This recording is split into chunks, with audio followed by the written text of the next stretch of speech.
ఈ దీపావళి మీ జీవితాల్లో వెలుగులు నింపాలని ఆశిస్తూ హరీష్ అకాడమీ అందిస్తుంది అన్ని ఆన్లైన్ కోర్సులపై భారీ డిస్కౌంట్ ఆఫర్స్.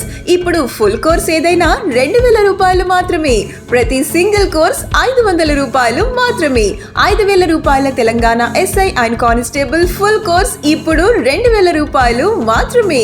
6000 రూపాయల టీఎస్పీ ఎస్సీ గ్రూప్ 2 ఇప్పుడు 2000 రూపాయలు మాత్రమే. 4200 రూపాయల ఏపీఎస్ఐ అండ్ కానిస్టేబుల్ ఫుల్ కోర్స్ ఇప్పుడు 2000 రూపాయలకే. 5000 రూపాయల ఏపీఎస్సీ గ్రూప్ 2 ఇప్పుడు 2000 రూపాయలు మాత్రమే. ఈ ఆఫర్స్ నవంబర్ 1 నుండి 5వ తేదీ వరకు మాత్రమే. ఈ బంపర్ ఆఫర్స్ మిస్ చేసుకోకండి. మరెందుకు ఆలస్యం, వెంటనే గూగుల్ ప్లే స్టోర్ నుండి హరీష్ అకాడమీ యాప్ ను డౌన్లోడ్ చేసుకోండి. విజయం సాధించండి.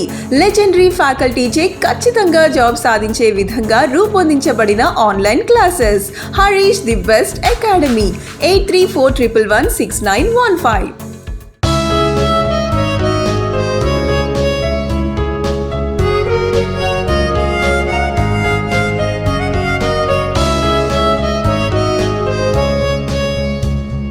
Hi friends, welcome to Harish academy. ఈరోజు వార్తలు నిలిచిన జాతీయ, అంతర్జాతీయ, రాష్ట్రీయ అంశాల గురించి, వార్తలు నిలిచిన వ్యక్తులు, అవార్డులు, పుస్తకాలు, మరి క్రీడా సంబంధిత సమాచారం, ఒక్కొక్క అంశాన్ని వివరంగా తెలుసుకుందాం. ఈరోజు ఫస్ట్ టాపిక్ వచ్చేసి గాలి నుండి సురక్షిత నీటిని తయారు చేసే ఒక అధునాతన పరికరాన్ని సృష్టించి అమెరికాకి సంబంధించిన శాస్త్రవేత్తల బృందం ప్రత్యేకంగా వార్తలు ఇచ్చారు. సో గాలి నుండి సురక్షిత నీటిని తయారు చేసే ఒక అధునాతన పరికరాన్ని సృష్టించి అంటున్నాను. సో గాల్లో ఉండే తేమను ఆధారంగా చేసుకొని ఆ తేమ నుండి తాగునీటిని సృష్టించే ఒక పరికరం, ఒక హార్వెస్టర్ ని తయారు చేస్తూ ఏ శాస్త్రవేత్తలు వార్తలు ఇచ్చారు? అమెరికాకి సంబంధించి. సో అమెరికాకి సంబంధించిన శాస్త్రవేత్తల బృందం వార్తలు ఇచ్చింది. సో అమెరికాలోని వాషింగ్టన్ DC కేంద్రంగా పనిచేస్తున్న ఒక రీసెర్చ్ ఇన్స్టిట్యూషన్ పేరు గుర్తుంచుకోండి. ఆ ఇన్స్టిట్యూషన్ పేరు ఏంటంటే ఎక్స్ ది మూన్ షాట్. ఇటీవల వార్తలు నిలిచిన ఎక్స్ ది మూన్ షాట్ అనే ఒక రీసెర్చ్ ఇన్స్టిట్యూట్ ఏ దేశంలో ఉంది అంటే అమెరికాలో ఉంది. ఎక్కడ కేంద్రంగా పనిచేస్తుందంటే వాషింగ్టన్ DC కేంద్రంగా పనిచేస్తున్న ఎక్స్ ది మూన్ షాట్ అనే ఒక రీసెర్చ్ ఇన్స్టిట్యూట్ కి సంబంధించిన శాస్త్రవేత్తల బృందం ఒక హార్వెస్టర్ ని సృష్టించడం జరిగింది. ఒక ప్రత్యేక అధునాతన పరికరాన్ని సృష్టించారు. ఈ అధునాతన పరికరం యొక్క ప్రత్యేకత ఏంటంటే గాలిలో ఉండే తేమ ఉంటుంది కదా, ఆ తేమ మొత్తాన్ని కూడా, మాయిశ్చర్ కాంటెంట్ మొత్తాన్ని కూడా అబ్జర్వ్ చేసి ఆ మాయిశ్చర్ మొత్తాన్ని కూడా తాగునీటిగా మారుస్తుంది. సురక్షితమైన తాగునీటిగా మార్చే ఒక ప్రత్యేకమైన హార్వెస్టర్ అని గుర్తుంచుకోండి. సో నీటి ఆవశ్యకత ఎంత ఉందో తరచు మనం చూస్తూ ఉంటాం. సమ్మర్ సీజన్ కనుక వచ్చిందనుకోండి, ఎండాకాలం వచ్చిందనుకోండి, భారతదేశంలోని కొన్ని ప్రాంతాలే కాదు, ప్రపంచంలోని చాలా దేశాలు కూడా నీటి సమస్యను ఎదుర్కొంటూ అలమటిస్తారు. అలాంటి నీటికి సంబంధించి చాలా నివేదికలు ఇటీవల తరచు వార్తలు నిలుస్తున్నాయి. మనం చాలా నివేదికల గురించి డిస్కస్ చేస్తాం. ఎగ్జాంపుల్, ఐక్యరాజ్య సమితికి సంబంధించి చాలా అనుబంధ సంస్థలు కొన్ని ప్రత్యేక నివేదికలను ఇచ్చాయి. ఆ నివేదికల ఆధారంగా కామన్ పాయింట్ ఏంటంటే ప్రస్తుతం ప్రపంచంలో ప్రతి ముగ్గురు వ్యక్తులను గనక తీసుకుంటే ఆ ముగ్గురు వ్యక్తుల్లో ఒక వ్యక్తికి మాత్రమే సురక్షిత తాగునీరు అందుబాటులో ఉందంట. అంటే ఇంకా ఇద్దరు నీరు లేకుండా అలమటిస్తున్నారు అన్నట్టు.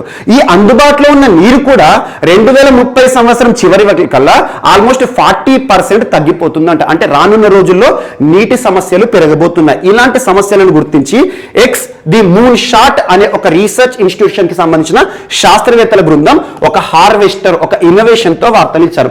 ఈ హార్వెస్టర్ యొక్క ప్రత్యేకత ఏంటంటే మన చుట్టూ ఉండే గాలి ఉంటుంది కదా, ఆ గాలిలో ఉండేదంటే మాయిశ్చర్, ఆ తేమ మొత్తాన్ని కూడా సేకరిస్తుంది. ఆ సేకరించిన తేమ మొత్తాన్ని కూడా వాటర్ గా మారుస్తుంది. ఆ వాటర్ కూడా సురక్షిత త్రాగునీరు. సో తాగొచ్చు డైరెక్ట్ గా. అలాంటి ఒక ఇన్నోవేషన్ తో వార్తలు ఇచ్చారు ఎక్స్ ది మూన్ షాట్ అనే ఒక రీసెర్చ్ ఇన్స్టిట్యూట్ కి సంబంధించిన శాస్త్రవేత్తల బృందం. సో ఈ హార్వెస్టర్ ఏదైతే ఉంటుందో ఇందులో ప్రత్యేకంగా ఎయిర్ ఫ్యాన్స్ ఉంటాయి. ఎయిర్ ఫ్యాన్ కానివ్వండి, ambient ఎయిర్ ఫ్యాన్ కానివ్వండి, సోలార్ హీటర్ యొక్క ప్రత్యేకత ఏంటంటే గాలిలోని తేమ మొత్తాన్ని కూడా అబ్జర్వ్ చేసేసి ఆ తేమ మొత్తాన్ని కూడా వేడి చేస్తుంది అన్నట్టు, ఎవాపరేషన్ గురి చేస్తుంది. ఆ ఎవాపరేటర్ వాటర్ ఏదైతే ఉంటే మొత్తం కూడా అబ్జర్వ్ చేయడం జరుగుతుంది. సో ఇక్కడ ఎవాపరేటర్ కానివ్వండి, సోలార్ హీటర్ కానివ్వండి, ambient air fan and condenser, ఇలాంటి ప్రత్యేకతలన్నీ కూడా ఇందులో ఉంటాయి. ఒక్కొక్క విడి భాగాలు అన్నట్టు అవి. సో ఈ విడి భాగాలు అన్ని గుర్తుంచుకోవాల్సిన అవసరం లేదు. జస్ట్ ఒక హార్వెస్టర్ అని గుర్తుంచుకోండి.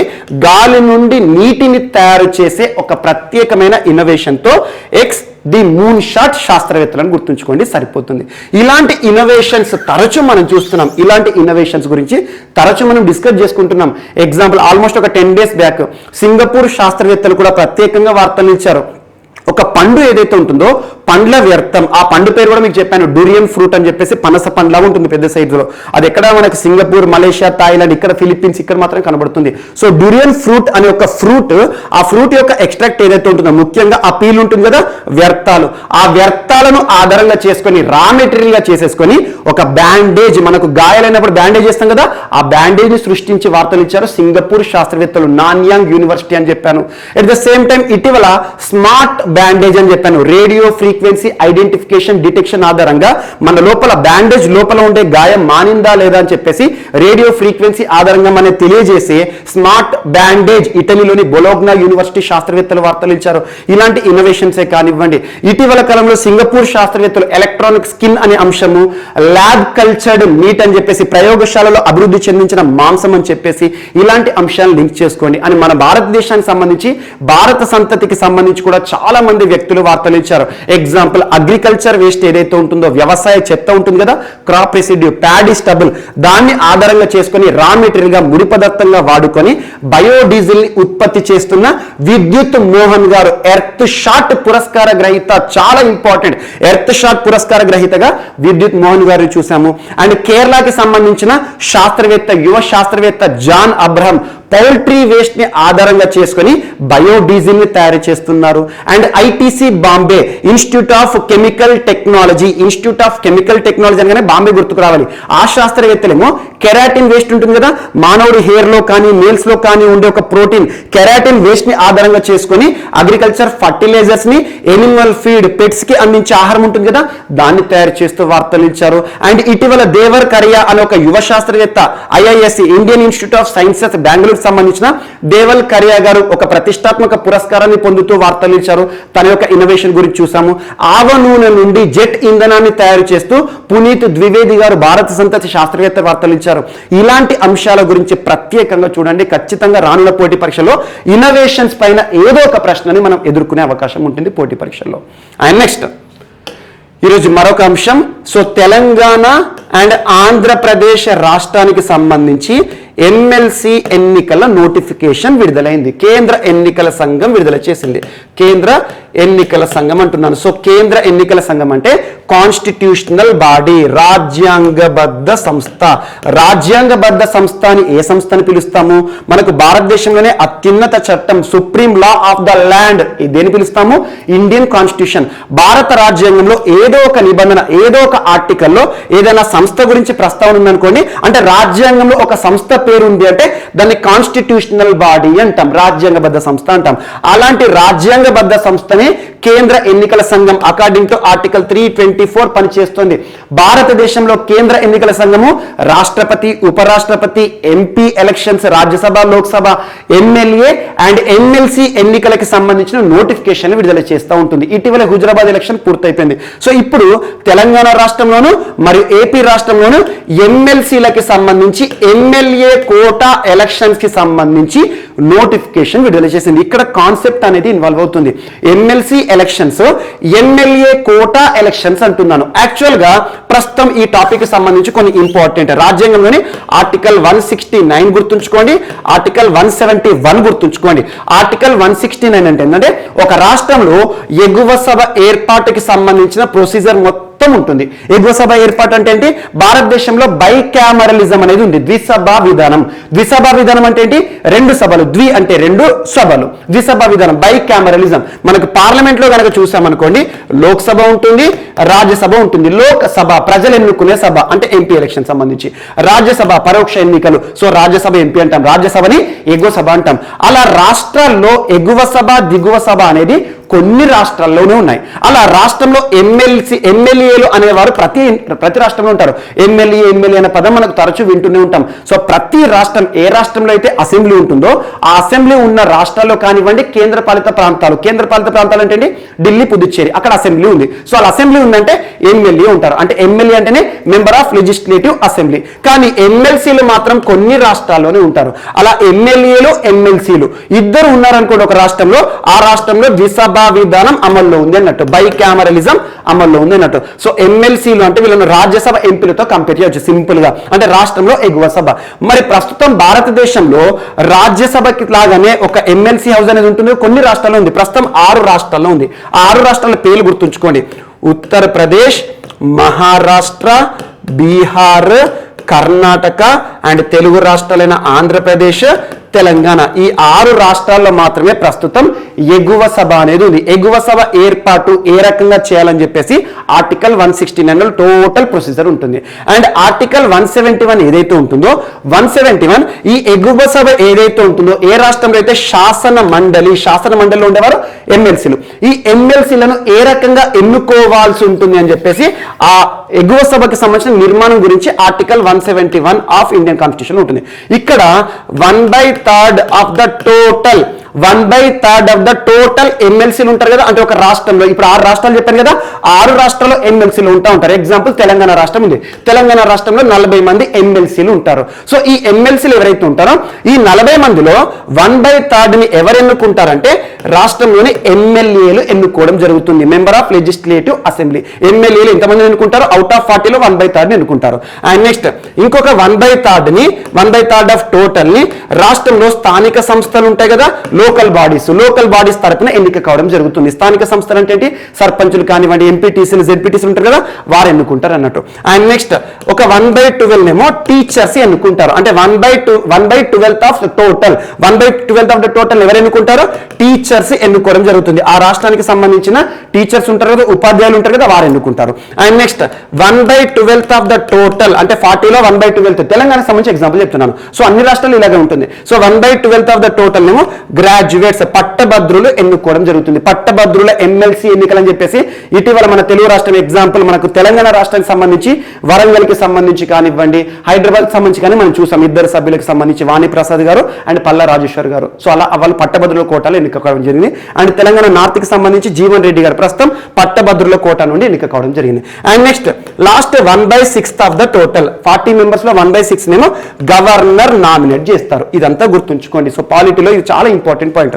ఇప్పుడు కేంద్ర ఎన్నికల సంఘం, ఎలక్షన్ కమిషన్ ఆఫ్ ఇండియా, ఈ ఎమ్మెల్యేలకి సంబంధించి, ఈ కోటాకి సంబంధించి నామినేషన్స్ ఏవైతే ఉంటాయో వాటిని విడుదల చేయడం జరిగింది. అంటే ఎన్నికల నోటిఫికేషన్, ఎమ్మెల్సీ ఎన్నికలు, ఎమ్మెల్యే కోటా ఎన్నికలు అని చెప్పేసి. సో తెలంగాణ రాష్ట్రంలో 6 కోసము, ఆంధ్రప్రదేశ్లో 3 కోసం. అంటే ఈ ఆంధ్రప్రదేశ్లో 3 ఎవరు ఎన్నుకుంటారు? రాష్ట్రంలోని ఎమ్మెల్యేలు ఎన్నుకోవడం జరుగుతుంది. అండ్ తెలంగాణ రాష్ట్రంలో 6 ఉంటారు కదా, 6 ఎమ్మెల్యేలు ఎన్నుకుంటారు అన్నట్టు. అంటే వీరందరి యొక్క జోక్యం ఉండదు అన్నట్టు. సో అలా రాష్ట్రంలో తెలంగాణ మరియు ఆంధ్రప్రదేశ్ సంబంధించి ఎమ్మెల్సీ ఎన్నికల నోటిఫికేషన్ ని నిన్నటి రోజున కేంద్ర ఎన్నికల సంఘం విడుదల చేసింది. రానున్న నవంబర్ 29 రోజున ఎమ్మెల్యే కోటాలో ఎన్నుకోవాల్సిన ఎమ్మెల్సీలు ఎవరైతే ఉంటారో మనం చూడడం జరుగుతుంది. ఏ పోలింగ్ డేట్ ఏ రోజు 29 అని గుర్తుంచుకోండి. ఇందులో మనం ఓటు వేయడానికి ఎలాంటి అర్హత ఉండదు. కేవలం రాష్ట్రంలో ఎమ్మెల్యేలు మాత్రమే ఎన్నుకోవడం జరుగుతుంది. ఎగ్జాంపుల్ 1/3 ఆఫ్ ద టోటల్ అన్నాం అనుకోండి, అరౌండ్ ఎంత వస్తుంది? అరౌండ్ 12 వస్తుంది అనుకోండి. అందులో 6 మెంబర్స్ ని ఈ నెలలో ఎన్నుకోవడం జరుగుతుంది అన్నట్టు. ఇది ఒకటి ఇంపార్టెంట్. అండ్ ఒకసారి సభ్యుడి యొక్క ఎన్నిక జరిగింది అనుకోండి, 6 సంవత్సరాలు తను ఆ ఎమ్మెల్సీగా ఉండడం జరుగుతుంది. వీటన్నిటిని లింక్ చేస్తూ చూడండి. ఆర్టికల్ 169, ఆర్టికల్ 171 ఖచ్చితంగా రానున్న పోటీ పరీక్షలు అడుగుతారు, ఎందుకంటే తరచూ వార్తలు ఇస్తుంది. అండ్ ఇటీవల కాలంలో వెస్ట్ బెంగాల్ సంబంధించి ఎగువ సభ ఏర్పాటు అని చెప్పాను. ఆ ఎగువ సభ ఏర్పాటుకు సంబంధించి అసెంబ్లీలో జరిగిన ప్రొసీజర్ చూసాము. అండ్ ఆల్రెడీ జమ్మూ కాశ్మీర్లో ఒకప్పుడు ఉండే 7 రాష్ట్రాలు ఉండే యాక్చువల్గా బైకామరలిజం స్టేట్స్ అని, బైకామరల్ స్టేట్స్ అంటాం. బట్ జమ్మూ కాశ్మీర్ సంబంధించి after repealing article 370, Jammu Kashmir once upon a state it was divided into 2 UTs. So one is UT having assembly, అది జమ్మూ కాశ్మీర్. అండ్ ఇంకోటేమో లడక్. సో వీటన్నిటి లింక్ చేస్తూ చూడండి. ప్రస్తుతం జమ్మూ కాశ్మీర్ లేదు, 6 రాష్ట్రాల్లో మాత్రమే ఎమ్మెల్సీలు ఉన్నారు. ఎమ్మెల్యేలు అసెంబ్లీ ఉన్న ప్రతి రాష్ట్రంలో ఉంటారు. ఇదొకటి ఇంపార్టెంట్. అండ్ తెలంగాణ గురించి చూసాం కాబట్టి ఈరోజు తెలంగాణ రాష్ట్రంలోని హైదరాబాద్లో ఒక పెద్ద బయోగ్యాస్ కంప్రెస్డ్ బయోగ్యాస్ ప్లాంట్ ని ఏర్పాటు చేయడం జరిగింది. సో తెలంగాణ రాష్ట్రం ఇటీవల అతిపెద్ద అనే అంశంతో తరచూ వార్తలు ఇస్తుంది. ప్రపంచంలోనే అతిపెద్ద క్రికెట్ బ్యాట్ ఉంటుంది కదా, సో క్రికెట్ బ్యాట్ ఏదైతే ఉంటుందో అజరుద్దీన్ గారు ప్రారంభించడం జరిగింది. లాస్ట్ 2 days బ్యాక్ మనం చెప్పాము. ఈ రోజు భారతదేశంలోనే అతిపెద్ద India's largest compressed biogas plant Hyderabad వద్ద ఏర్పాటై వార్తలు ఇచ్చింది. కంప్రెస్డ్ బయోగ్యాస్ అంటున్నాను. మరి దీని కంప్రెస్డ్ బయోగ్యాస్ ని ఈ సంస్థ అసలు దీనికి సంబంధించి ఏ సంస్థ ఏర్పాటు చేసిందని ఇక్కడ సంస్థ పేరు గుర్తుంచుకోండి, రామ్కీ ఎన్విరో. సో ఇటీవల భారతదేశంలోనే అతిపెద్ద కంప్రెస్డ్ బయోగ్యాస్ జీవ ఇంధనం అన్నట్టు, జీవ గ్యాస్ అన్నట్టు బయోగ్యాస్ కి సంబంధించిన ప్లాంట్ ఎక్కడ ఏర్పాటైందంటే హైదరాబాద్, తెలంగాణ. ఏ సంస్థ ఆధ్వర్యంలో ఏర్పాటైందంటే రామ్కీ ఎన్విరో అనే ఒక సంస్థ, రామ్కీ ఎన్విరో అనే ఒక ప్రైవేట్ ఆర్గనైజేషన్ ఆధ్వర్యంలో హైదరాబాద్ లో దేశంలోనే అతిపెద్ద biogas plant, compressed biogas plant అనేది ఏర్పాటైంది. ఇక్కడ ల్యాండ్ ఫిల్ ఆధారంగా, ల్యాండ్ ఫిల్ అంటే ఏంటి, చెత్త ఉంటుంది కదా, చెత్త మొత్తాన్ని కూడా సేకరించడం జరుగుతుంది. అందుకోసం పెద్ద ల్యాండ్ ఫిల్స్ ఉంటాయి, గుంతలు ఉంటాయి. ఆ గుంతల్లో అది ఏదైతే ఉంటే మనం ఏదైతుందో జీవ పదార్థాలు ఉంటాయి కదా, జీవ వ్యర్థాలు ఉంటాయి కదా, వాటన్నిటిని కూడా స్టోర్ చేస్తాం అనుకోండి. వాటి నుండి కంప్రెస్డ్ బయోగ్యాస్ అనేది ఉత్పత్తి చేయడం జరుగుతుంది. ఈ ప్రొసెసర్ ఆధారంగా పనిచేసే భారతదేశంలోనే అతిపెద్ద కంప్రెస్డ్ బయోగ్యాస్ ప్లాంట్ ఎక్కడ అంటే హైదరాబాద్. ఏ సంస్థ అంటే రామ్కీ ఎన్విరో అనే ఒక సంస్థ పేరు గుర్తుంచుకోండి సరిపోతుంది. అండ్ నెక్స్ట్ మిషన్ సముద్రయాన్ అనే ఒక ప్రోగ్రాం వార్తలో నిలిచింది. Mission Samudrayaan. So mission Samudrayaan, so సముద్రయానం సముద్రానికి సంబంధించింది. మిషన్ సముద్రయాన్ అంటే ఏంటంటే కామన్ గా మనకు సముద్రం ఏదైతే ఉంటుందో సముద్రం పైన రక్షణ పరమైన నిఘా వేయడానికి నౌకలు పనిచేస్తూ ఉంటాయి, యుద్ధ నౌకలు పనిచేస్తాయి. అదే సముద్ర గర్భంలో మన రక్షణ పరమైన నిఘా వేసేవేంటి, సబ్మెరైన్స్, జలాంతర్గాములు అంటాం. ఇటీవల MK-54 అనే ఒక టర్పెడో గురించి చెప్పాను. అమెరికా నుండి భారతదేశం మన రక్షణ అవసరాలు, ఇండియన్ నేవీ అవసరాలు తీర్చడానికి MK-54 సూపర్ టర్పెడో కొనుగోలు అని చెప్పాను. సో అప్పుడు మీకు సబ్మెరైన్ గురించి చెప్పాను. సబ్మెరైన్ అంటే మనకు సముద్రం ఉంటుంది కదా, సముద్రంలో నీటి లోపల ఆల్మోస్ట్ ఒక 200 meters లోపల ప్రయాణించే నిఘాపరమైన రక్షణ పరమైన ఒక నౌక అనొచ్చు సబ్మెరైన్. అది just 200 meters from the top మాత్రమే ప్రయాణిస్తుంది. అలాంటిది సముద్ర గర్భంలో ఆల్మోస్ట్ 6000 మీటర్ల లోతున, అంటే మనకు సబ్మెరైన్ కూడా పోదు అంత దూరం. So submarine just 200 to 300 meters వరకు మాత్రమే ప్రయాణిస్తుంది. అలాంటిది సముద్ర గర్భంలో, సముద్రంలోని బాటంలో, సో మొత్తం కిందలో ఆల్మోస్ట్ 6000 మీటర్ల సముద్ర కింద అడుగు భాగాన పరిశోధనల కోసం భారత ప్రభుత్వం ప్రారంభించిన కార్యక్రమమే మిషన్ సముద్రయాన్. ఈ ప్రోగ్రామ్ నిన్నటి రోజున జితేంద్ర సింగ్ గారు ప్రారంభించడం జరిగింది. జితేంద్ర సింగ్ ప్రస్తుతం ministry of science and technology. So ఈ సముద్రయాన్ ప్రోగ్రామ్ ని ప్రారంభించడం ద్వారా ప్రస్తుతం US, Russia, China, France, Japan, UK లేదు, US, Russia, China, Japan, France ఇప్పటి వరకు ఈ 5 దేశాలకు మాత్రమే సముద్ర గర్భంలో పరిశోధనలకు సంబంధించిన క్యాప్సూల్స్ ఉన్నాయి. అలాంటి ఒక క్యాప్సూల్ భారతదేశానికి సంబంధించి మిషన్ సముద్రయాన్లో భాగంగా ఒక క్యాప్సూల్. ఈ క్యాప్సూల్ యొక్క ప్రత్యేకత ఏంటంటే ఈ క్యాప్సూల్లో మనుషులు ప్రయాణం చేస్తారు సముద్ర గర్భంలోకి. అంటే ఆల్మోస్ట్ మనకు టాప్ నుండి కిందికి అంటే 6 కిలోమీటర్ల లోపల అన్నట్టు. అక్కడ ఏం చేస్తారు, సముద్రంలో ఉండే లోహాలు కానివ్వండి, సముద్ర గర్భం పైన కానివ్వండి, సముద్రంలో ఉండే బాటం మొత్తం పైన కూడా అధ్యయనం చేస్తారు అన్నట్టు. ఇప్పటివరకు చూడండి, మనుషుడు వెళ్ళలేని ప్రాంతం ఏది లేదు. అంతరిక్షంలోకి వెళ్తున్నాం, ఇంటర్నేషనల్ స్పేస్ స్టేషన్ అంటాం, అంతర్జాతీయ అంతరిక్ష కేంద్రము, అలా ఇటీవల కొత్త అంతరిక్ష కేంద్రాల గురించి కూడా మనం చూస్తున్నాం. అలా సముద్ర గర్భంలో పరిశోధన అనేది ఇప్పటి వరకు 5 దేశాలకే పాసిబుల్ అయింది, అంటే సముద్రం లోపల అడుగు భాగాన. సో ఆ దేశాలు ఏంటి, US, Russia, China, France, Japan. అలాంటి ఈ 5 దేశాల సరసన 6వ దేశంగా భారతదేశం ఒక రికార్డుతో వార్తలు ఇచ్చింది. ఈ క్యాప్సూల్ పేరు ఏంటంటే మత్స్య అంటే చేప, మత్స్య 6000. ఇటీవల వార్తలు నిలిచిన మత్స్య 6000 క్యాప్సూల్ అసలు దేనికి సంబంధించి అంటే మిషన్ సముద్రయానికి సంబంధించింది. ఈ క్యాప్సూల్ అంటే ఈ క్యాప్సూల్ లోపల ఎవరు ఉంటారు, మన ఎవరైతే ఉంటారో పరిశోధకులు, సైంటిస్టులు ఉంటారు కదా, సముద్ర గర్భంలోకి వెళ్తారు. సముద్ర గర్భంలోకి వెళ్ళిన తర్వాత అక్కడ బాటంలో అసలు ఏమేమి ఉంటాయి, లవణాలు ఏ రకంగా ఉంటాయి, లోహాలు ఏ రకంగా ఉంటాయి, జీవి యొక్క మనుగడ ఏ రకంగా ఉంటుంది, అలా సముద్రంలోని అడుగు భాగం పైన పరిశోధనల కోసం పంపించిన క్యాప్సూల్ పేరు గుర్తుంచుకొని మత్స్య 6000. ఈ క్యాప్సూల్ ని నిన్నటి రోజున ఆరంభించడం జరిగింది మిషన్ సముద్రయాన్ ప్రోగ్రామ్ లో భాగంగా. అంటే డీప్ ఓషన్ మిషన్ అని గుర్తుంచుకోండి. డీప్ అంటే లోతైన, ఓషన్ అంటే సముద్రం, సముద్రం లోపల, మహాసముద్రం లోపల అత్యంత లోతు ప్రాంతంలో చేస్తున్న పరిశోధనల కోసం మిషన్ సముద్రయాన్. దీన్ని మన భారత ప్రభుత్వం సాధించడం జరిగింది. 6వ దేశంగా, ప్రపంచంలో 6వ దేశంగా ఒక రికార్డుతో వార్తలు ఇచ్చింది. ఇది ఒకటి గుర్తుంచుకోండి. ఈ మత్స్య 6000 అనేది క్యాప్సూల్ కదా, ఈ క్యాప్సూల్లో ఒక 2 నుండి 3 శాస్త్రవేత్తలు ఉంటారు కదా, సో మనకి సముద్ర గర్భంలో పరిశోధన చేయడానికి వాళ్ళు ఇందులో వెళ్ళడం జరుగుతుంది. అదొకటి ఇంపార్టెంట్, చాలా రిస్కీ. అలాంటి రిస్క్తో కూడుకున్న 6వ దేశంగా భారతదేశం ఒక రికార్డ్ అద్భుతమైన ఇన్నోవేషన్తో వార్తలు నిలిచారు. అండ్ నెక్స్ట్, సో ఈరోజు మన నెక్స్ట్ టాపిక్ వచ్చేసి ఐఎన్ఎస్ విశాఖపట్నం ప్రత్యేకంగా వార్తలు నిలిచింది. ఐఎన్ఎస్ విశాఖపట్నం అంటున్నాను. ఐఎన్ఎస్ అంటే ఏంటి? Indian naval ship. Indian naval ship భారతదేశంలో త్రివిధ దళాల్లో ఒకటైన నావీ. ఇండియన్ నావీలో సేవలు అందించనున్న, సేవలకు సిద్ధంగా ఉన్న ఐఎన్ఎస్ విశాఖపట్నం ఇటీవల వార్తలు ఇచ్చింది. ఐఎన్ఎస్ విశాఖపట్నం ఈ నావల్ షిప్, అధునాతన నావల్ షిప్ ని ఏ సంస్థ తయారు చేసిందంటే మజగావ్ డాక్ యార్డ్ లిమిటెడ్ అని గుర్తుంచుకోండి. ఇటీవల తరచూ వార్తలు నిలుస్తున్న నావల్ షిప్లను తయారు చేసే సంస్థ మజగావ్ డాక్ యార్డ్ లిమిటెడ్ ఎక్కడ ఉందంటే ముంబై అని గుర్తుంచుకోండి. సో ముంబై కేంద్రంగా పనిచేస్తున్న మజగావ్ డాక్ యార్డ్ లిమిటెడ్ వారు తయారు చేసిన అధునాతనమైన నావల్ షిప్ ఐఎన్ఎస్ విశాఖపట్నం పూర్తి స్వదేశీ పరిజ్ఞానంతో, ఇండిజినస్ టెక్నాలజీతో ఆత్మ నిర్భర్ భారత్ ప్రాజెక్టులో భాగంగా తయారు చేయబడిన నావల్ షిప్ అని గుర్తుంచుకోండి. రక్షణ శాఖ ఆధ్వర్యంలో, రక్షణ మంత్రిత్వ శాఖ ఆధ్వర్యంలో P15B అని గుర్తుంచుకోండి. ప్రాజెక్ట్ 15Bలో భాగంగా తయారు చేయబడిన ఐఎన్ఎస్ విశాఖపట్నం ని ఏ సంస్థ తయారు చేసిందంటే మజగావ్ డాక్ యార్డ్ లిమిటెడ్. దీని యొక్క ప్రత్యేకతలు ఏంటంటే దాదాపు దీని యొక్క పొడవు వచ్చేసి 163 మీటర్స్ ఉంటుంది. దీని యొక్క బరువు చాలా బరువు, 7400 టన్స్. ఇంత పెద్ద బరువున్న ఈ నావల్ షిప్ యొక్క ప్రత్యేకత ఏంటంటే శత్రు దేశాల కంట పనవడకుండా, వారికి సిగ్నల్ దొరకకుండా మనకు రక్షణ పరమైన ఆయుధ సామాగ్రి ఏవైతుంటాయి, ఎగ్జాంపుల్ యుద్ధ విమానాలు కానివ్వండి, టర్పెడోస్, సబ్మెరైన్స్ కోసం టర్పెడోస్ ని కానివ్వండి, మిసైల్స్ ని కానివ్వండి, ఎంత బరువైన ఆయుధాలనైనా కూడా మోసుకు వెళ్లే సామర్థ్యం ఉన్న ఐఎన్ఎస్ విశాఖపట్నం అనగానే ఏ సంస్థ తయారు చేసిందో గుర్తుంచుకోండి, సరిపోతుంది. Mazagon dock yard limited. ఇటీవల తరచూ వార్తలు ఇస్తున్న మజగావ్ డాక్ యార్డ్ లిమిటెడ్ అనగానే ముంబై అని గుర్తుంచుకోండి, సరిపోతుంది. సో విశాఖపట్నం, దీని పేరేంటి? ఐఎన్ఎస్ విశాఖపట్నం. నిన్నటి రోజున ఇండియన్ నావీకి మజగావ్ డాక్ యార్డ్ లిమిటెడ్ వారి ఆధ్వర్యంలో ముంబైలో దీన్ని సైన్యానికి చేతిలోకి ఇవ్వడం జరిగింది. అంటే ఇండియన్ నావీకి అందచేయడం జరిగింది. ఇది ఒకటి important.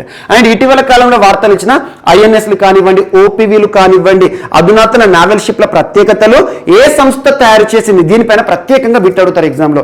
Example, last 2 days back OPV Sarthak అని చెప్పాను. OPV of sure patrol vessel అంటున్నాను. ఆఫ్ షోర్ ప్యాట్రోల్ అంటే మన భారతదేశానికి 3 వైపులా కూడా సముద్ర సరిహద్దు ఉంది. ఈ సముద్ర ప్రాంతంలో రక్షణ పరమైన నిఘా వేసే సర్విలెన్స్ కి సంబంధించిన ఒక naval ship OPV Sarthak. OPV Sarthak ఈ నావల్ షిప్ ని ఏ సంస్థ తయారు చేసిందంటే కొచ్చి షిప్ యార్డ్ లిమిటెడ్. ఇలాంటివి ప్రత్యేకంగా లింక్ చేసుకోండి. అండ్ ఇటీవల INS Vikrant, Indian naval ship Vikrant ఇటీవలే 2 టెస్ట్ ట్రయల్స్ ని విజయవంతంగా ముగించుకొని వార్తలు చేశారు. దాని యొక్క ప్రత్యేకతలు చాలా ఇంపార్టెంట్. రానున్న పోటీ పరీక్షలో ఐఎన్ఎస్ విక్రాంత్ గురించి ఏదో ఒక ప్రశ్న అడుగుతారు, అవన్నీ కూడా లింక్ చేస్తూ చదవండి.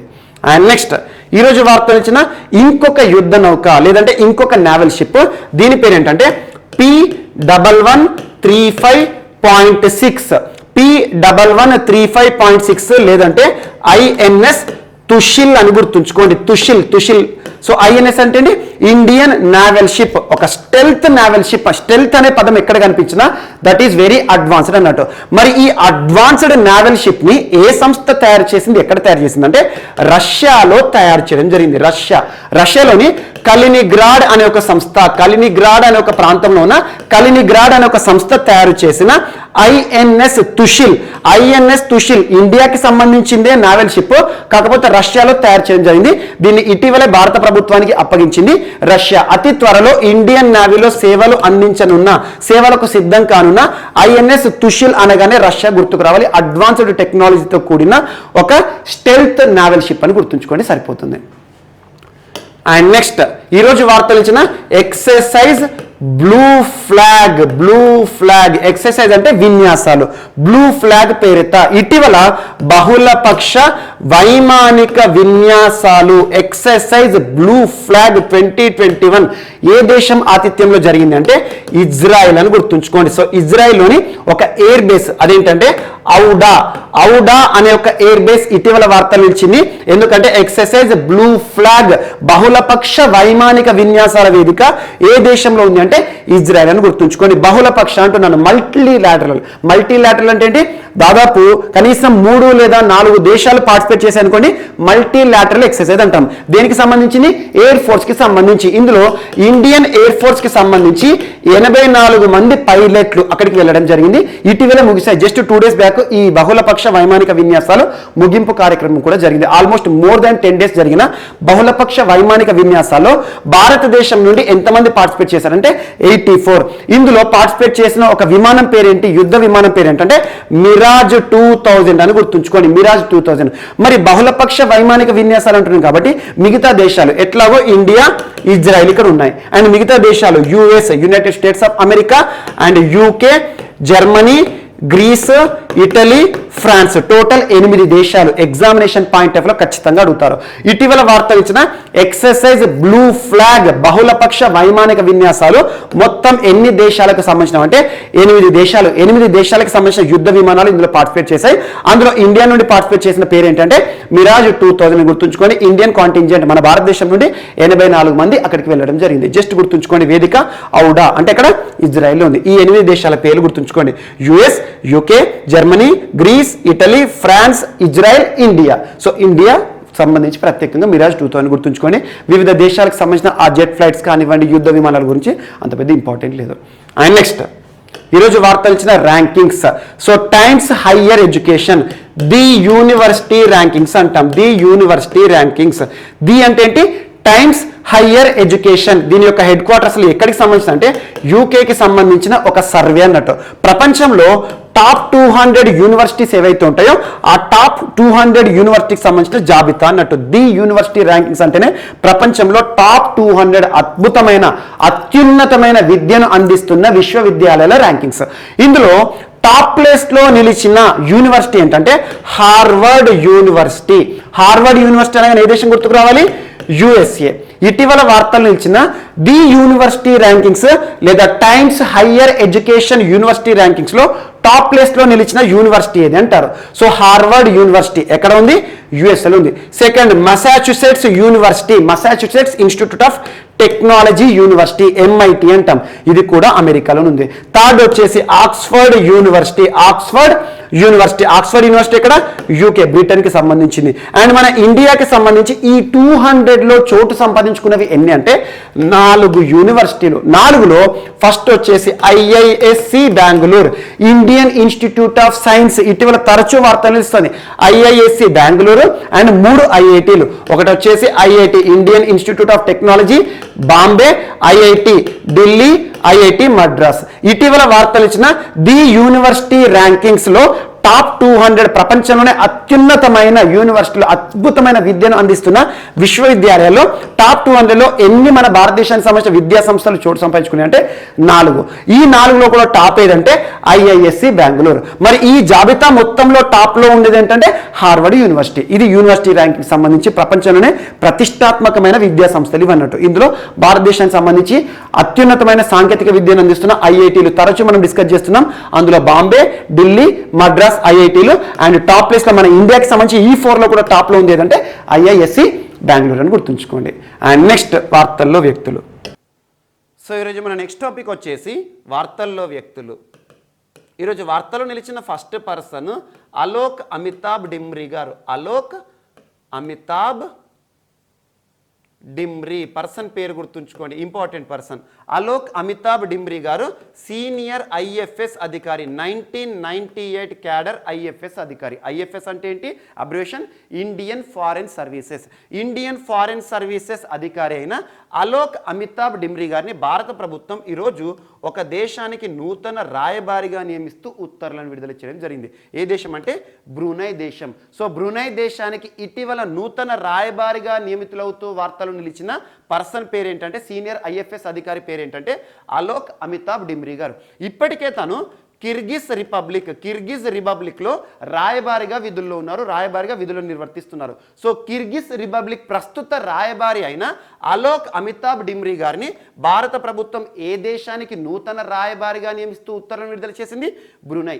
మరి బ్రూనై దేశం వార్తలు ఇచ్చింది కాబట్టి అసలు బ్రూనై దేశం ఏ ఖండంలో ఉంటుంది అంటే ఏషియన్ కాంటినెంట్, ఆసియా ఖండంలోని ఒక దేశము బ్రూనై. దీని యొక్క రాజధాని ఏంటంటే బండర్ సెరీ బెగవాన్, బండర్ సెరీ బెగవాన్ అనున్నది ఏ దేశ రాజధాని అంటారు. సో బ్రూనై దేశం. ఏదైనా ఒక దేశం వార్తలు ఇచ్చినప్పుడు కొన్ని సందర్భాల్లో రాజధానుల పైన కూడా ప్రశ్న అడగచ్చు, జీకే పాయింట్ ఆఫ్ వ్యూలో, స్టాక్ పాయింట్లో. సో అలా బ్రూనై దేశ రాజధాని పేరేంటి? బండర్ సెరీ బెగవాన్. సో ఇటీవల వార్తలు ఇచ్చిన బ్రూనై దేశ రాజధాని అనగానే బండర్ సెరీ బెగవాన్ అని గుర్తుంచుకోండి. సో అలా బ్రూనై దేశానికి నూతన రాయబారిగా ఈరోజు నియమితులవుతూ వార్తలు ఇచ్చిన పర్సన్ పేరేంటి? అలోక్ అమితాబ్ డిమ్రీ గారు. సో ఇక్కడ ఇటీవల కాలంలో చాలా మంది వ్యక్తులను మనం చూస్తున్నాం. సీనియర్ ఐఎఫ్ఎస్ అధికారులు వివిధ దేశాలకు సంబంధించి నూతన రాయబారులుగా నియమితులవుతూ వార్తలు ఇచ్చారు. అందులో కొంతమంది ఇంపార్టెంట్ పర్సన్స్ పేరు గుర్తుంచుకోండి. ఫస్ట్ వచ్చేసి లాస్ట్ టైం మనం అక్టోబర్ 12 అరౌండ్ ఆ టైంలో చర్చించుకున్న ఒక వ్యక్తి పేరు. ఆ పర్సన్ పేరేంటి? రాము అబ్బగాని గారు. రాము అబ్బగాని మన తెలుగు వారని చెప్పాను. ఇటీవల వార్తలు నిలిచిన సీనియర్ ఐఎఫ్ఎస్ అధికారి రాము అబ్బగాని గారు ఏ దేశానికి నూతన రాయబారిగా నియమితులవుతూ వార్తలు ఇచ్చారంటే డొమినికన్ రిపబ్లిక్. డొమినికన్ రిపబ్లిక్ అని గుర్తుంచుకోండి. అంతకుముందు హరీష్ పర్వతనేని గారు.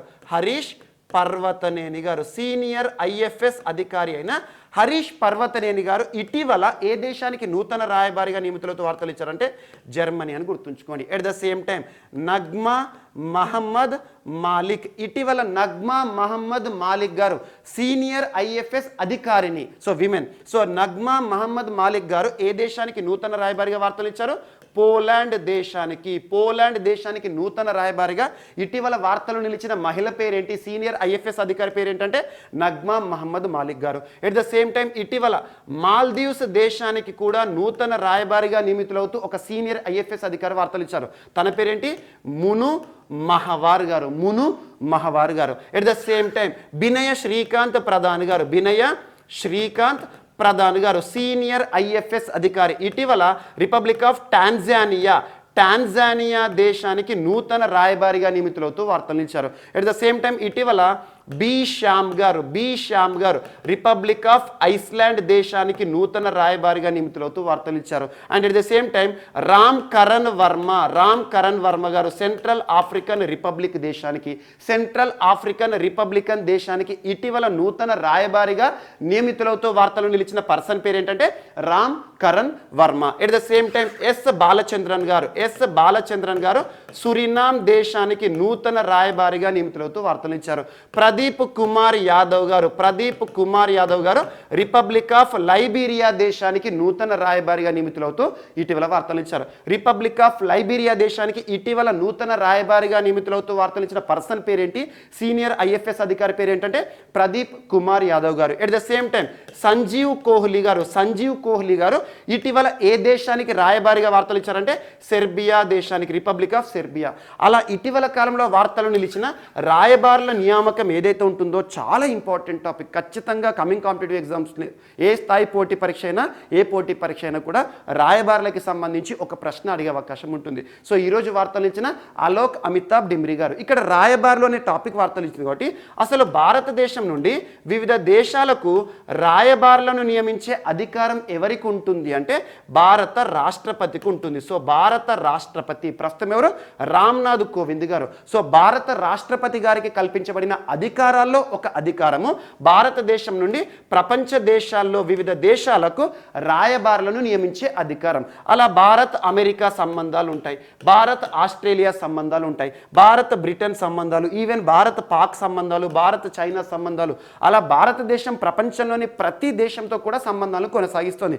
ఆ సంబంధాలు పర్యవేక్షణ చేయడానికి ఎగ్జాంపుల్ భారత్ అమెరికా అంటున్నాను. భారత్ నుండి అమెరికాలో ఒక రాయబారి ఉంటారు, అమెరికా నుండి భారత్లో ఒక రాయబారి ఉంటారు. అంటే ప్రపంచంలోని ప్రతి దేశం నుండి రాయబారులు అనేవారు ఇండియాలో ఉంటారు అన్నట్టు. మరి ఇండియా నుండి ప్రపంచంలోని ప్రతి దేశంలో కూడా సంబంధాల కొనసాగింపు విషయంలో పర్యవేక్షణ వేసే అధికారులు రాయబారులు అనేవారు నియమితులవుతూ వార్తలు ఇచ్చారు. అండ్ కొన్ని దేశాల్లో అంబాసిడర్ అనే పదాన్ని వాడతాం. అంబాసిడర్. కొన్ని దేశాల విషయానికి వస్తే హై కమిషనర్ అనే పదాన్ని వాడతాం. అంబాసిడర్, హై కమిషనర్ రెండు పదాలు మాత్రం వేరు, కానీ వీరికి కల్పించబడిన అధికారాలు మాత్రం సేమ్. వీరిద్దరిని కూడా మనం డిప్లొమాట్స్ అంటాం. డిప్లొమాట్ అంటే ఏంటి? రాయబారి. రెండు దేశాల మధ్య రాయబారి. అధికారాలు ఒకటే కానీ పేర్లు వేరు. ఎందుకు పేర్లు వేరు అంటే హై కమిషనర్ అనే పేరును ఏ దేశాల్లో వాడతామంటే ఒకప్పటి బ్రిటిష్ కాలనీస్ ఉంటాయి కదా, కామన్వెల్త్ కంట్రీస్. బ్రిటిష్ కాలనీస్ అంటే ఏంటి? ఎగ్జాంపుల్ భారతదేశం ఉంది. భారతదేశాన్ని ఆల్మోస్ట్ ఒక 200 years పరిపాలించిన వారు ఎవరు? బ్రిటిషర్స్. అలా ప్రపంచంలోని చాలా దేశాల పైన కూడా బ్రిటిష్ వారి అధికారం ఉండేది ఒకప్పుడు. అంటే బ్రిటిష్ వారి పరిపాలించిన ఒకప్పటి ప్రాంతాలు ఏవైతే ఉంటాయో వాటిని కాలనీస్ అంటాం. ఆ కాలనీస్ ఏవైతే ఉంటాయో వాటిని కామన్వెల్త్ దేశాలు అంటాం. అలాంటి కామన్వెల్త్ దేశాలు ఒకటి భారతదేశం కదా, అలాంటి కామన్వెల్త్ దేశాల్లో ఒకటి బ్రూనై దేశం కూడా. అలా కామన్వెల్త్ దేశాల్లో హై కమిషనర్ అనే పదాన్ని వాడతాం. మిగతా దేశాలన్నింటిలో కూడా మనం అంబాసిడర్ అనే పదం వాడతాం. సో ఇలాంటి పదాలను కూడా చూడండి. ఏ దేశాల్లో హై కమిషనర్ అనే పదాన్ని వాడతామంటే కామన్వెల్త్ కంట్రీస్. మరి కామన్వెల్త్ కంట్రీస్ అంటే ఏంటి? ఒకప్పటి బ్రిటిష్ కాలనీలు, బ్రిటిష్ వారు పరిపాలించిన ప్రాంతాలు. ఆ దేశాల మధ్య జరిగే క్రీడలు ఏంటి? కామన్వెల్త్ క్రీడలు. ఇలాంటి అంశాలు లింక్ చేస్తూ చూడండి. అండ్ నెక్స్ట్ ఈరోజు మరొక పర్సన్ యూసఫ్ హుస్సేన్ గారు వార్తలు నిలిచారు. యూసఫ్ హుస్సేన్ పర్సన్ పేరు గుర్తుంచుకోండి సరిపోతుంది. ఇటీవల వార్తలు నిలిచిన యూసుఫ్ హుస్సేన్ గారు, మరణిస్తూ వార్తలు ఇచ్చిన యూసుఫ్ హుస్సేన్ గారు ఏ రంగంలో తనకంటూ ప్రత్యేక గుర్తింపు పొందారంటే ఫిల్మ్ ఇండస్ట్రీ అని గుర్తుంచుకోండి. సో ఫిల్మ్ ఇండస్ట్రీలో తనకంటూ ప్రత్యేక గుర్తింపు పొందిన చలనచిత్ర దిగ్గజం అని గుర్తుంచుకోండి. ఒక విలక్షణ నటుడు, ఒక యాక్టర్ సపోర్టింగ్ రోల్ కానివ్వండి, విలన్గా కానివ్వండి, తనకంటూ ప్రత్యేక గుర్తింపు పొందిన యూసుఫ్ హుస్సేన్ గారు బాలీవుడ్ పరిశ్రమలో తక్కువ సినిమాలే చేశాడు, కానీ అద్భుతమైన గుర్తింపు పొందిన వ్యక్తి. తను తీసిన సినిమాలు కొన్ని ఏంటంటే, తను నటించిన సినిమాల్లో కుచ్ నా కహో కానివ్వండి, కుచ్ నా కహో, at the same time Dabangg 3 కానివ్వండి, ధూమ్ సినిమా కానివ్వండి, ఇలాంటి సినిమాలు ఏవైతే ఉంటాయో అలా తీసిన కొన్ని సినిమాలైనా కూడా, నటించిన కొన్ని సినిమాలైనా కూడా దేశవ్యాప్తంగా గుర్తింపు పొందిన ఒక అద్భుత నటుడు, ఒక యాక్టర్ ఇటీవల గుండెపోటు సంభవించి మరణిస్తూ వార్తలు ఇచ్చారు. అనారోగ్య సమస్యలు కూడా వెంటాడడం జరిగింది. సో జస్ట్ గుర్తుంచుకోండి, యూసుఫ్ హుస్సేన్ గారు ఇటీవల మరణిస్తూ వార్తలు ఇచ్చారు. ఏ రంగంలో తనకంటూ ప్రత్యేక గుర్తింపు పొందారంటే ఫిల్మ్ ఇండస్ట్రీ విషయానికి వస్తే బాలీవుడ్ అంటే హిందీ సినిమాలు అన్నట్టు. సో అలా ఇటీవల కాలంలో మరణించిన నటులు ఎవరైతే ఉంటారో వారి గురించి ప్రత్యేకంగా చూడండి. చలనచిత్ర రంగానికి సంబంధించిన ప్రశ్నలను కూడా పోటీ పరీక్షలు చూసే అవకాశం ఉంటుంది. ఎగ్జాంపుల్ లాస్ట్ 2 days బ్యాక్ మనం పునీత్ రాజ్ కుమార్ గారు, కన్నడ కంఠీరవ కుమారుడు అని చెప్పాను. సో అలాంటి వ్యక్తి గురించి కానివ్వండి, చాలా సోషల్ యాక్టివిటీస్ ద్వారా తనకంటూ ప్రత్యేక గుర్తింపు, సుస్థిర స్థానాన్ని ప్రజల్లో పొందారు. ఎట్ ద సేమ్ టైం ఇటీవల దాదాసాహెబ్ పాల్కే పురస్కార గ్రహీత అయిన మన రజనీకాంత్ గారు కానివ్వండి, ఇలాంటి వాటిపైన కూడా కొన్ని ప్రశ్నలు అడిగే అవకాశం ఉంటుంది పోటీ పరీక్షల్లో. And next Alan Keith Davidson. Alan Keith Davidson person పేరు గుర్తుంచుకోండి. అలన్ కీత్ డేవిడ్సన్ ఏ దేశానికి సంబంధించిన వారంటే ఆస్ట్రేలియా. సో ఆస్ట్రేలియాకి సంబంధించి ఒకప్పటి టెస్ట్ దిగ్గజం. టెస్ట్ అంటే ఏంటి? మనకు క్రికెట్లో 3 ఫార్మాట్స్ ఉంటాయి. టెస్ట్ ఫార్మాట్ ఓల్డెస్ట్, ఆ తర్వాత one day format and recent T20 format. అలా 3 ఫార్మాట్లతో కూడిందే క్రికెట్. అందులో టెస్ట్ ఫార్మాట్ అంటే ఏంటి? 5 రోజులు ఆడే క్రీడ. అసలు ఒకప్పుడు ఉన్న క్రికెటర్స్ ఎవరైతే ఉంటారో అద్భుతమైన ప్రతిభ అనేది టెస్ట్ ఆట ద్వారానే గుర్తింపు ఉండేది. సో అలాంటి టెస్ట్ క్రీడాకారుడు అండ్ ఆల్రౌండర్ అంటే ఏంటి? ఒక సైడ్ బ్యాటర్ అండ్ ఇంకొక side bowler. So batting and bowling రెండింటిలో కూడా గుర్తింపు పొందిన ఒక అద్భుత ఆటగాడు, ఆస్ట్రేలియా మాజీ టెస్ట్ దిగ్గజం. దాదాపు కెరీర్లో 44 టెస్టుల్లో ప్రతిభ చూపించిన ఆటగాడు, అంటే 44 టెస్టుల్లో ఆడాడు. సో అలాంటి 1929లో జన్మించిన అలన్ కీత్ డేవిడ్సన్ గారు ఐసీసీ హాల్ ఆఫ్ ఫేమ్లో కూడా చోటు సంపాదించుకున్న దిగ్గజం. హాల్ ఆఫ్ ఫేమ్ ఎప్పుడైనా చూడండి, ఒక రంగానికి సంబంధించి హాల్ ఆఫ్ ఫేమ్ అనే పదం కనిపించింది అనుకోండి. హాల్ ఆఫ్ ఫేమ్ అంటే ఆ రంగంలో ఎప్పటికీ చరిత్ర ఉన్నంత కాలం కూడా గుర్తుంచుకోవాల్సిన వారు అన్నట్టు. సో అలా క్రికెట్కి సంబంధించి హాల్ ఆఫ్ ఫేమ్ అనగానే ఐసీసీ ఇంటర్నేషనల్ క్రికెట్ కౌన్సిల్ 2011 సంవత్సరంలో ఈ ఆటగాన్ని ఎవరిని? అలన్ కీత్ డేవిడ్సన్ గారిని హాల్ ఆఫ్ ఫేమ్గా గుర్తింపు ఇవ్వడం జరిగింది. అంటే ఎప్పటికీ గుర్తుంటాడు అన్నట్టు తన ఐసీసీ చరిత్రలో అండ్ ప్రపంచ క్రికెట్ చరిత్రలో. అలాంటి ఆటగాడు మరణిస్తూ వార్తలు ఇచ్చారు. అండ్ న్యూ సౌత్ వేల్స్కి సంబంధించి తను సుదీర్ఘకాలం ఆల్మోస్ట్ ఒక 33 సంవత్సరాల పాటు చీఫ్ డైరెక్టర్గా, సెలెక్టర్గా కూడా విధులు నిర్వర్తించిన ఆటగాడు. సో ఆల్రౌండర్ అని గుర్తుంచుకోండి. ఇటీవల మరణిస్తూ వార్తలు నిలిచిన అలన్ కీత్ డేవిడ్సన్ గారు ఏ దేశానికి సంబంధించిన వ్యక్తి అంటే ఆస్ట్రేలియా. ఏ రంగానికి సంబంధించిన వ్యక్తి అంటే ఆస్ట్రేలియా, మరియు ఆల్రౌండర్ క్రికెటర్ అని గుర్తుంచుకోండి సరిపోతుంది. నెక్స్ట్ ఇక్కడ ఇంకొక పర్సన్ పేరు కూడా గుర్తుంచుకోండి, యాష్లీ మ్యాలెట్ అనే పర్సన్ ఎవరంటే ఇంకొక పర్సన్. తను కూడా టెస్ట్కి సంబంధించిన ఆటగాడే, కాకపోతే ఆస్ట్రేలియాకి సంబంధించి స్పిన్ బౌలింగ్ దిగ్గజం ఆష్లీ మ్యాలెట్. తను నిన్నటి రోజున తను కూడా మరణించడం జరిగింది అనారోగ్య సమస్యల కారణంగా. అంటే ఈరోజు ఆస్ట్రేలియాకి సంబంధించి ఇద్దరు ఆటగాళ్ళ పేర్లు గుర్తుంచుకోండి.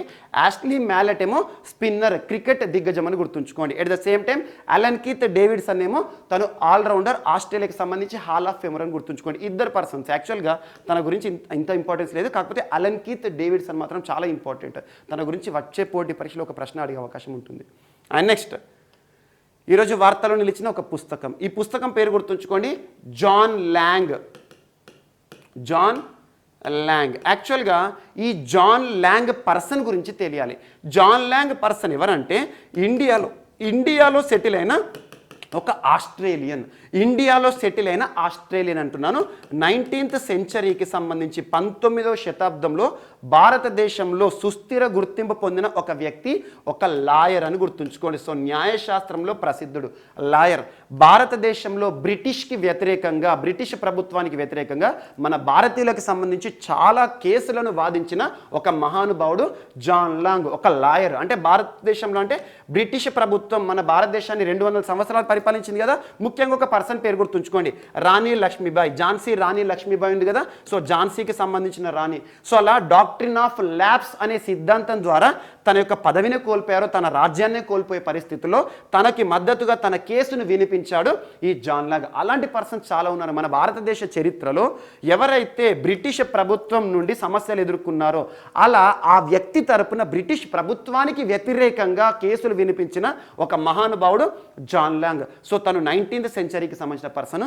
తన జీవితంలో జరిగిన కొన్ని కీలక ఘట్టాలు, మరి ఇండియాలో తనకి సంబంధించిన గుర్తింపు ఏంటి, మన భారతదేశ చరిత్రలో ఎందుకు గుర్తుంచుకోవాలని తన యొక్క గొప్పతనాన్ని గుర్తించిన ఒక పుస్తకము John Lang, wanderer of Hindustan. భారతదేశానికి సంబంధించి slanderer in Hindustani, wanderer of Hindustan and slanderer in Hindustani, lawyer for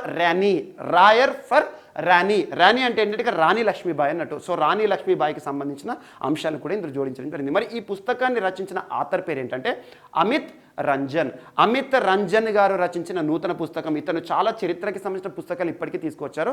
ఈరోజు ఒక అద్భుతమైన పుస్తకం జాన్ ల్యాంగ్కి సంబంధించిన ఒక లాయర్ పుస్తకాన్ని మన ముందుకు తీసుకురావడం జరిగింది. భారతదేశానికి సంబంధించిన ఇతివృత్తం కాబట్టి చాలా ఇంపార్టెంట్. ఇందులో తను వాదించిన కేసులు ఏంటి, బ్రిటిష్ ప్రభుత్వానికి సంబంధించి ఏ రకంగా తను పోరాడాడంటే భారతీయుల తరపున ఏ రకంగా పోరాటం చేశాడు బ్రిటిష్ ప్రభుత్వాన్ని వ్యతిరేకిస్తూ, అలాంటి అన్ని అంశాలను కూడా క్రోడీకరించేసి పుస్తక రూపంలో తీసుకురావడం జరిగింది. ఇది ఈ పుస్తకం యొక్క నేపథ్యం. సో ఇవి ఈరోజు వార్తలో నిలిచిన అంశాలు. మిస్లేనియస్ అంశాలు ఏమైనా మిగిలిపోతే మాత్రం రేపటి క్లాస్లో యాడ్ చేసుకొని నేర్చుకుందాం. రేపు కలుద్దాం. Thank you.